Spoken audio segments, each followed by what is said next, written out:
My name is Susan Gainen. I'm a whimsical wildlife documentarian and abstract painter. I did not start out this way. My first art memory was as a child wanting to finger paint all over everything all the time. My mother put a stop to that with crayons.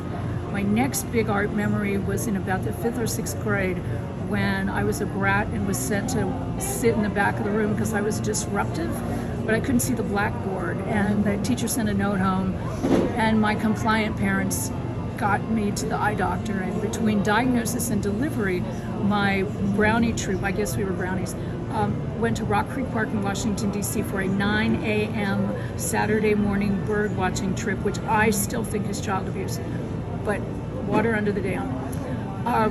My friends and the guide were saying, there's a bluebird, there's a redbird, and I saw nothing. The following Tuesday, I got my glasses and could see every leaf on every tree and every blade of grass, and I have followed that miracle as a person and as an artist ever since.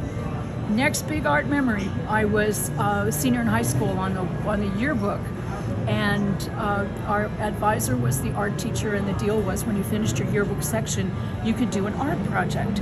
And I finished my yearbook section and fell quite in love with metal sculpture.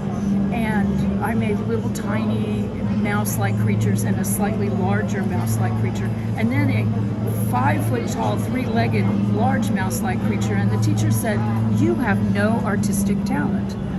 And almost everything I've done since then has been revenge, art being the best revenge, as I've often said, especially, for example, after I was able to use broken glass from my car, my beloved car, in some art pieces. So art is the best revenge.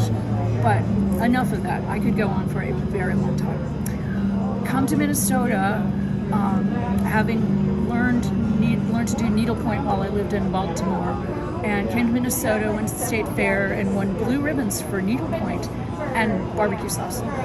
And then I was sitting quietly at my desk at the University of Minnesota Law School and I got an email from Split Rock, which was the arts and crafts extension service of the U, about an outdoor watercolor class. And I said, okay, fine. So I went, I took it, it was fabulous. And the thing that I loved about watercolor is that unlike the needle arts, and the crayon arts, with watercolor you can have any color you want all the time, and I loved that. So I took watercolor, and then into my life started coming the creatures, Robert the Tap Dancing Rooster being the first one. And I'm not going to tell you his story now, you can look it up. But he was the first one, and then the abstract paintings came out of doodles that I've been doing all my life, but I never went to art school, so I didn't know about geometric abstractions. What was that? So entered a piece, it was categorized as that, and I said, okay, fine. And now the doodle, it took a long time for those abstract paintings to mean something, but now they mean every piece looks better because of the pieces that surround it, which is a liberal old broad's plea for people to be kind and behave. The paintings behind me on the wall, the ones that have creatures and abstracts, are the sweet spot between them and that link them.